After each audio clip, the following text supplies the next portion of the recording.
Hello दोस्तों, आज की हमारी कहानी है गांव की एक सुंदर लड़की। धनबाद के एक गांव में राधिका नाम की एक बहुत ही सुंदर लड़की रहती थी। राधिका बहुत ही गरीब परिवार से थी। राधिका के पिता की तबीयत हमेशा ख़राब रहने के कारण उसके पिता कोई काम नहीं कर पाते थे, इसलिए राधिका घर का खर्च उठाती थी। राधिका का काम था जंगलों से लकड़ियाँ काटकर उन्हें बाजार में बेचना। इस तरह से राधिका के घर का खर्च चलता था। राधिका जब 22 साल की हो गई थी तब उसके माँ बाप को अपनी बेटी की चिंता होने लगी थी कि उसकी शादी बिना पैसे के हम कैसे करेंगे। मगर राधिका को अपनी शादी की कोई भी चिंता और परवाह नहीं थी, क्योंकि वो अपने परिवार से बहुत प्यार करती थी। और राधिका इतनी खूबसूरत थी कि उसके कई रिश्ते आते रहे, मगर वो सबको मना कर देती थी। पर किशन नाम का एक लड़का राधिका से बेपनाह प्यार करता था और राधिका के मना करने के बावजूद वह रोज़ बाजार में राधिका की लकड़ियां बिकवाने पहुंच जाता था। राधिका किशन से प्यार नहीं करती थी, क्योंकि शायद राधिका को किशन के प्यार पर भरोसा नहीं था। किशन भी एक गरीब परिवार का ही लड़का था। उसके पिताजी बाजार में सब्जी की रेहड़ी लगाते थे, लेकिन शायद किशन के पिताजी को मालूम था कि वे राधिका से बेहद प्यार करता है, क्योंकि उनका लड़का किशन अपने पिताजी को यह कहकर राधिका की लकड़ियां बिकवाने चला जाता था कि पिताजी, राधिका का परिवार हमसे भी ज़्यादा गरीब है, इसलिए मैं उसकी लकड़ियां बिकवाने जाता हूँ। लेकिन किशन के पिताजी को उसकी ये बात अच्छी लगती थी कि वो एक गरीब लड़की की सहायता करता है। लेकिन राधिका को किशन के साथ लकड़ियां बिकवाना बिल्कुल अच्छा नहीं लगता था और एक दिन राधिका ने किशन के पिताजी से उसकी शिकायत कर दी। किशन उसकी ज़बरदस्ती मदद करता है और मैं नहीं चाहती कि वह मेरी कोई मदद करे, पर वह मेरी नहीं सुनता है। आप उसे मना कर दीजिए कि वह आज के बाद मेरी लकड़ियां बिकवाने मेरे साथ ना जाए। मुझे इसकी सहायता की बिल्कुल भी ज़रूरत नहीं है। ये कहकर वह वहाँ से चली जाती है। राधिका की यह बात सुनकर किशन बहुत उदास हो जाता है और वह अपने कमरे में चला जाता है। अगले दिन जब राधिका बाजार में लकड़ियां बेचने गई तो किशन उसके पास लकड़ियां बिकवाने नहीं गया और उस दिन राधिका की लकड़ियां बहुत कम बिकी थी और बहुत सारी लकड़ियां बच गई थी।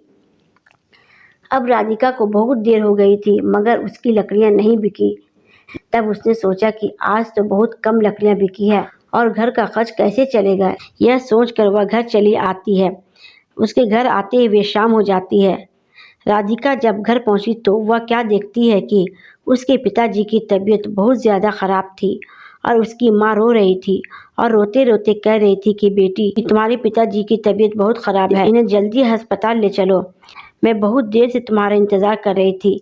जल्दी किसी टांगे वाले को बुला कर लाओ ताकि तुम्हारे पिताजी को जल्दी अस्पताल ले जाया जा सके। लेकिन अब बहुत रात हो गई थी और रात में एक भी टांगे वाला नहीं खड़ा था। राधिका बहुत परेशान हो गई थी, मगर उसे कोई भी रास्ता नहीं दिख रहा था। तभी उसे किशन की याद आ गई और वो दौड़ी दौड़ी किशन के घर पहुंची।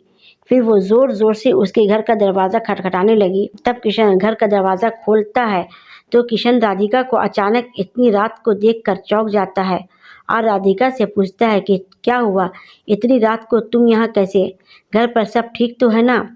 तभी राधिका कहती है कि किशन, मेरे पिताजी की तबीयत बहुत ख़राब है और उन्हें अस्पताल लेकर जाना है, मगर बाज़ार में एक भी टांगे वाला नहीं है। अब तुम ही मेरी कोई सहायता कर सकते हो।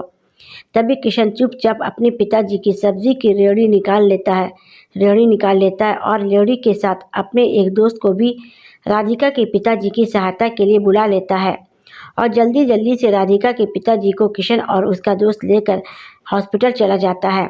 अस्पताल जाकर जल्दी से उनका इलाज करवाता है। 1-2 घंटे में राधिका के पिताजी का इलाज हो गया और डॉक्टर ने कहा कि अब ये ठीक है, बस कुछ दवाइयाँ मैंने लिख दी है, अब इन्हें हमेशा खानी पड़ेगी। तभी किशन कहता है कि राधिका, तुम पिताजी से मिलो, मैं दवाइयाँ लेकर आता हूँ। राधिका अपने पिताजी से मिलने उनके कमरे में चली जाती है। तब उसके पिताजी बिल्कुल ठीक हो गए होते हैं। तब वो राधिका से कहती हैं कि बेटा, तुम किशन से कितना चिढ़ती हो, फिर भी वो हमेशा तुम्हारी सहायता करता रहता है। तभी किशन का दोस्त भी बोलता है कि राधिका, किशन ही हम सबको ये कहता है कि तुम सब राधिका से लकड़ियाँ खरीदा करो ताकि तुम्हारी सहायता हो सके। और राधिका, मैं तुम्हें यह भी बताना चाहता हूँ कि किशन बहुत ही अच्छा लड़का है और तुम ही हो कि किशन के घर पर जाकर उसकी बेइज्जती कर दी। तब राधिका को विश्वास हो जाता है कि किशन बहुत ही अच्छा लड़का है। इतने में ही किशन दवाइयाँ लेकर आ जाता है और राधिका से कहता है कि मैंने तुम्हारे पिताजी की दवाइयाँ ले लिए और डॉक्टर ने भी छुट्टी दे दी है। चलो अब इन्हें घर लेकर चलते हैं। अब सुबह के 6 बज चुके थे। हॉस्पिटल के बाहर टांगे वाला खड़ा हुआ है। किशन ने अपने दोस्त से कहा कि तुम रेवड़ी लेकर घर पहुंचा देना, मैं तांगे से राधिका के पिताजी को घर छोड़ आता हूँ। राधिका किशन से बहुत खुश थी कि किशन मेरी कितनी सहायता कर रहा है। इतने में वो सभी घर पहुंच जाते हैं और किशन टांगे वाले को किराया देकर पिताजी को घर छोड़ देता है। तभी किशन जाने लगता है तो राधिका उसे बाहर रोककर उसका हाथ पकड़कर उससे माफ़ी मांगने लगती है और ये कहती है कि किशन, कल से तुम मेरी लकड़ियाँ बिकवाने आ जाना, क्योंकि अब तुम्हारे बिना मेरी लकड़ियाँ बेचने का बिल्कुल भी मन नहीं करता। और हाँ, क्या शादी के बाद भी तुम मुझे बाज़ार में लकड़ियाँ बेचने भेजोगे? राधिका की ये बात सुनकर किशन बहुत खुश हो जाता है और कहता है कि राधिका, राधिका तुम्हें मुझसे प्यार हो गया या कहीं मैं ये सपना तो नहीं देख रहा हूँ, मगर ये हुआ कैसे? तब राधिका कहती है कि किशन, तुमने मेरा दिल जीत लिया। एक दिन था जब मैं दुनिया के सभी लड़कों से बहुत नफरत करती थी, मगर आज मगर आज मुझे पहली बार तुमसे बेहद प्यार हो गया। तब किशन कहता है कि राधिका, आज मैं भी बहुत खुश हूँ। आज मुझे मेरा प्यार मिल गया और मैं तुमसे वादा करता हूँ कि मैं तुम्हारे साथ साथ तुम्हारे परिवार का भी ख्याल रखूँगा।